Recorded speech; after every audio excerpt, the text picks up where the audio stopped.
Boa noite. Então, gente, o melhor lugar pra gente se falar é esse aqui, nos vídeos gravados mesmo.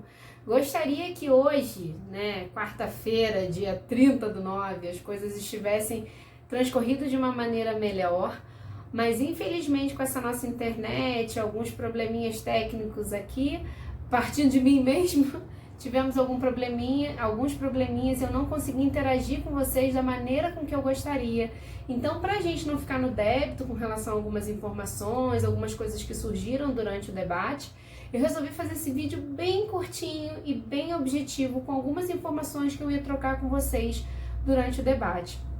Então, por isso, eu resolvi falar bem assim, objetivamente, sobre o que eu ia falar com vocês, que é o Sistema Nacional de Vigilância Sanitária, que é muito importante, e o Sistema Nacional de Vigilância, na verdade, o Sistema Nacional de Vigilância em Saúde, que esse é mais importante ainda para justamente colocar vocês dentro desse assunto de alimentos e tentar esclarecer algumas coisas que aconteceram durante o debate, que infelizmente eu não consegui entrar e interagir com vocês. Mas eu gostaria de deixar aqui o meu agradecimento blaster, com o Lázaro, com o professor Lázaro, que conduziu com maestria o que a gente ia falar e falou muito bem sobre saneantes. Então, gente, primeiro eu queria falar com vocês, de fato, sobre o Sistema Nacional de Vigilância em Saúde. Esse Sistema Nacional de Vigilância em Saúde, que é o SNVS, ele traz pra gente, dentro da vigilância sanitária, uma estrutura organizacional, que ela está muito dentro dos processos que a gente falou durante a aula, Estado, município, Estado e governo federal. Eu tenho hierarquias ali e eu tenho algumas, que eu sempre falo para vocês, uns compartilhamentos, né, de competências. A vigilância sanitária, eu acho que é muito importante, eu vou falar isso 30 vezes, a vigilância sanitária, ela tem um compartilhamento de competências, eu me compartilho aqui dentro das minhas competências de fiscalização, dentro das minhas competências de fato relativo mesmo à vigilância sanitária. E durante a discussão aconteceram algumas pessoas falando sobre agrotóxicos, sobre determinadas situações. Bom, os agrotóxicos, eles são competências da vigilância sanitária, sim, com a competência compartilhada pelo Sistema Nacional de Vigilância em Saúde, pelo Ministério da Agricultura, Pecuária e Abastecimento, MAPA, que a gente falou bastante, e pelo Instituto de Meio Ambiente, Brasileiro de Meio Ambiente e Recursos Naturais, que é o IBAMA. Então, esses dois órgãos, tanto o MAPA quanto o IBAMA, eles compartilham competências com a vigilância sanitária dentro desse aspecto. Então, eu tenho na Anvisa um amparo toxicológico com relação a isso. Quais são os danos da saúde propriamente dito? Que tipo de problemas eu tenho que me vincular? Quais são as coisas que eu tenho que estar atentas? Que tipo de substâncias tóxicas existem? E quais são os problemas que isso pode gerar na minha saúde? E quais são as prevalências? Ou seja, o que o meu sistema de saúde ampliado, SUS, vai ter como cuidado através disso? Ou seja, que tipo de agrotóxico eu tenho e quais são as doenças associadas e quais os cuidados que o SUS tem com relação a isso, para eu poder preparar o meu sistema de saúde para receber ou não, e melhor ainda, anterior a isso, que é a questão da prevenção. Que tipo de coisa eu posso prevenir para não provocar saúde na minha população e não trabalhar com ele dentro do meu sistema de tratamento, sim no meu sistema de prevenção.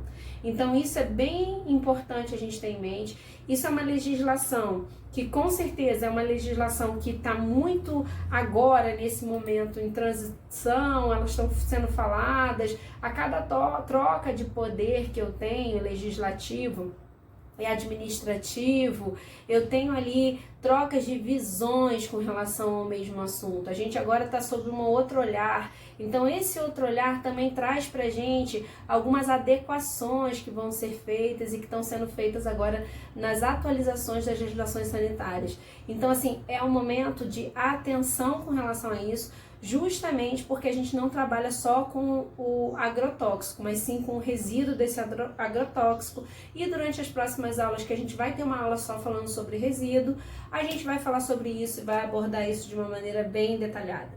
acho bem importante, eu acho que eu vou colocar aqui, desse lado aqui, para vocês poderem dar uma olhadinha, nesse quadro que avalia. Por quê?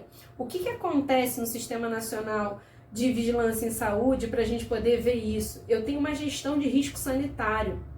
Essa gestão de risco sanitário, que é esse quadro que eu estou mostrando para vocês aqui, ele é um quadro onde eu trago os riscos, os comportamentos dos riscos, os danos que eles podem causar, as situações ou circunstâncias que afetam o comportamento do risco propriamente dito e as ações necessárias para minimizar o efeito e dano de cada um dos riscos que eu estou sendo submetida. Bom, gente, eu estou falando isso com relação aos processos mesmo de agrotóxicos, que é o que surgiu hoje na aula enquanto debate, mas isso serve para tudo quanto é tipo de análise de risco dentro do sistema de saúde. É bem interessante que eu coloco aqui para vocês algumas questões relacionadas à identificação de risco, análise de risco, essa avaliação de risco. Dá uma olhadinha para esse quadro que vocês vão conseguir entender para onde eu tenho que ir. Eu tenho ali, ó, comunicação e consulta pública. O primeiro ponto é o estabelecimento dos contextos. Aonde que esse contexto está? A identificação do risco, a análise do risco, a avaliação do risco, o tratamento desse risco. E isso tudo que eu falo para vocês, identificação, análise e avaliação, ela está dentro de um processo de avaliação de risco. Toda essa parte eu tenho a comunicação e consultas, que eu vou trabalhar dentro disso, as análises onde eu busco isso, e o monitoramento e análises críticas, que eu tenho que saber dentro do meu sistema científico aonde isso se encontra e como é que isso acontece. Espero que tenha ficado claro isso. Caso não tenha, podem colocar no fórum, a gente ainda vai falar nisso no fórum, então isso vai ser bastante importante, essa dúvida vir e a gente trabalhar com essa dúvida também. Além disso, eu gostaria de falar também essa partezinha que ficou sem falar, na verdade, e que estava linkada com o vídeo anterior, que eu falava muito sobre os eventos, os alimentos e os eventos. Bom, a vigilância sanitária, ela tem um apreço muito grande sobre esses grandes eventos, justamente porque durante esses grandes eventos, podem acontecer grandes tragédias, que antigamente, na década de 80, isso era muito comum. A gente tinha uma cultura muito grande de comer maionese, então as maioneses elas eram preparadas de dias anteriores e iam para as festas, e a salmonela, que é uma bactéria bastante potente, ela acabava se disseminando durante aquele evento e causava danos seríssimos para grandes grupos de pessoas que participavam daquelas festas. A partir dessas catástrofes culturais, a gente acabou mudando o esquema e a vigilância sanitária acabou colocando as coisas de uma maneira mais centrada, tratando o evento antes dele começar, que é o caso da prevenção. Então, assim, uma história bem interessante que eu tenho com relação a isso é uma fiscalização muito antigamente, que eu participei de uma das fiscalizações que aconteceram no hospital público, na cozinha de um hospital público, e a gente foi ver uma situação que era a parte de limpeza dos alimentos, no caso especificamente a limpeza das cenouras. As cenouras, elas faziam parte de um grupo de alimentos que faziam as sopas dos pacientes que estavam internados em caso um pouquinho mais grave. E aí o que aconteceu? Durante o procedimento de limpeza desse alimento, eles faziam uma misturinha, que era na cozinha, que era uma misturinha do álcool, do cloro junto com a água, para poder fazer aquele hipoclorito e colocar as cenouras ali mergulhadas durante um determinado período. E aí depois eles pegavam essas cenouras e cortavam as cenouras e faziam a sopa através da cenoura. O que acontece? Na hora de fazer essa diluição, aconteceu da diluição não ser feita corretamente, justamente porque as diluições com hipoclorito, elas são muito perigosas. Porque eu posso colocar uma quantidade a mais ou uma quantidade a menos e misturar ainda mais com a qualidade da água ao qual eu estou misturando isso tudo. E ao invés de eu fazer realmente o objetivo, atingir o objetivo, que é minimizar a quantidade de bactérias, diminuir muito drasticamente a quantidade de vírus ali, porque na verdade eu não esterilizo, eu minimizo, eu diminuo. Então significa dizer que ela acaba não atingindo o objetivo, e no caso lá daquele hospital a gente teve um problema que a gente acabou tendo uma super bactéria, e aí essa superbactéria ela acabou ficando na superfície da cenoura, essa superfície da cenoura acabou sendo potencializada no esquentar e eu tive um problema seríssimo, tivemos um problema seríssimo de uma superbactéria dentro de um hospital e dentro de uma cozinha hospitalar. Isso aconteceu há muitos anos atrás e eu tive uma série de problemas de infecção alimentar dentro de um hospital por conta de uma diluição mal feita. Então é muito importante a gente ter em mente que nós não estamos capacitados a fazer essas diluições e a vigilância sanitária, enquanto promotora da saúde, de prevenção, ela não orienta nenhum tipo de diluição. Então é muito importante a gente ter isso em mente e ter isso enquanto visão de vigilância sanitária. Por quê? Porque nós não estamos capacitados o suficiente para saber se as nossas medidas, as origens do que a gente está misturando, vai ter o efeito desejado ou um efeito contrário. Então isso é bem importante também.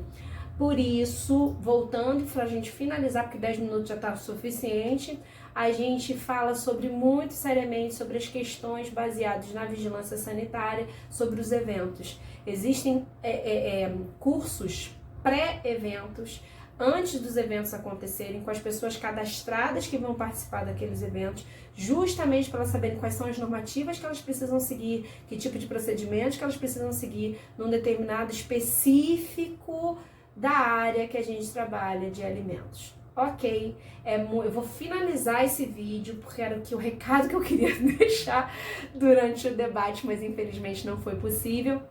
Que a vigilância sanitária ela não está dentro da vida da gente para punir a gente. Isso é muito importante. A vigilância sanitária já vem trazendo esse aspecto de educação muito mais forte do que o de punição. É óbvio que sem punição e sem nenhum tipo de punição mesmo pra gente ver onde a gente está errado, é muito difícil a gente aprender. Então por isso a gente anda associado um ao outro. Eu tenho a questão do caráter do rigor. A vigilância sanitária ela é muito rigorosa e por isso ela é vista às vezes como extremamente punidora, como punitiva na verdade. E aí o que acontece? O caráter educacional acabou ficando muito defasado. Então, assim, eu gostaria de fechar esse vídeo mesmo para a gente poder ter em mente. A vigilância sanitária, ela está muito mais dentro de um aspecto educativo do que, de fato, dentro de um aspecto punitivo, ok? Galera, espero que nas próximas vezes, para as próximas aulas, a gente tenha aí uma internet melhor, uma comunicação, uma interação melhor no ao vivo, ok? Muito obrigada. Um prazer enorme estar aqui com vocês mais uma vez. Boa noite.